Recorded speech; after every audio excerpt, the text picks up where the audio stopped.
রমজানের প্রথম 10 দিনের রহমত ও করণীয় আমল। বিসমিল্লাহির রহমানির রহিম। রমজানের প্রথম 10 দিন হলো রহমতের দিন।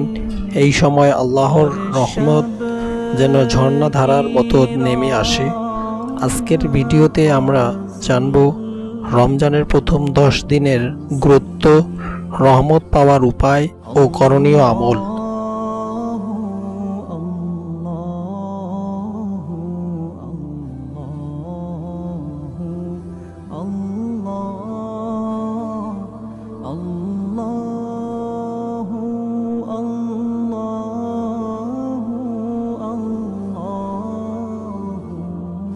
রমজানের প্রথম 10 দিনকে বলা হয় রহমতের দিন।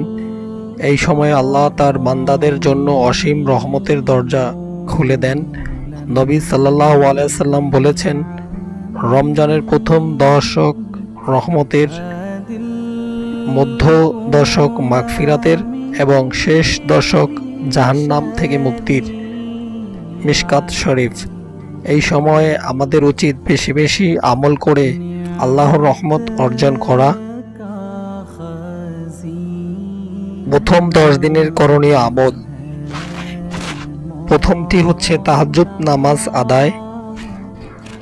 তাহাজ্জুদ হলো রহমত লাভের অন্যতম সেরা উপায়।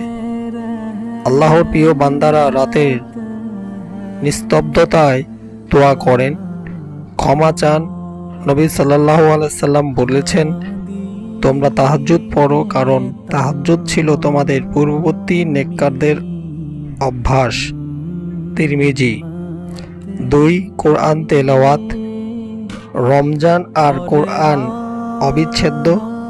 রমজানে নাজিল হওয়া এই গ্রন্থ পড়ে আমরা আল্লাহর রহমত অর্জন করতে পারি। প্রতিদিন অন্তত কিছু আয়াত বুঝে পড়ার চেষ্টা করুন। 3. ইস্তেগফার ও তওবা। আস্তাগফিরুল্লাহ বারবার পড়ুন।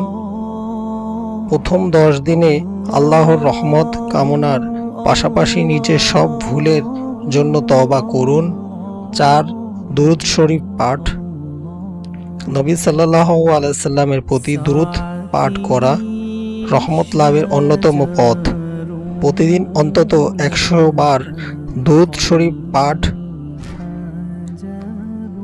করার অভ্যাস গড়ে তুলুন। 5. অন্যদের জন্য দোয়া করুন।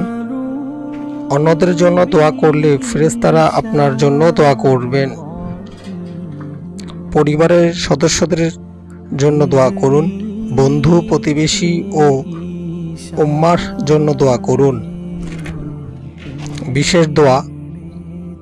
প্রথম 10 দিনে এই দোয়াটি বেশি বেশি পড়ুন। উচ্চারণ সহ বলে দিচ্ছি, অর্থ সহ। রব্বিগ ফির ওয়ারহাম ওয়া আনতা খায়রুল রাহিমিন। অর্থ, হে আমার রব, আমাকে ক্ষমা করুন, দয়া করুন, আর আপনি হচ্ছেন সর্বশ্রেষ্ঠ দয়ালু। প্রিয় দর্শক, রমজানের প্রথম 10 দিনের রহমতকে কাজে লাগান। বেশি বেশি ইবাদত করুন, আল্লাহর রহমত ও দয়া কামনা করুন। আল্লাহ যেন আমাদের সবাইকে রহমতের চাদরে ঢেকে দেন। আমিন। কোরআন স্পিচ 24 বাংলা চ্যানেলটিকে সাবস্ক্রাইব করুন। ইসলামের সঠিক জ্ঞান পেতে আমাদের চ্যানেলটির পাশেই থাকুন। সাবস্ক্রাইব করুন। পরবর্তী ভিডিও দেখার আমন্ত্রণ রইল। মাহে রমজানের শুভেচ্ছা। সবাই ভালো থাকবেন। আসসালামু আলাইকুম।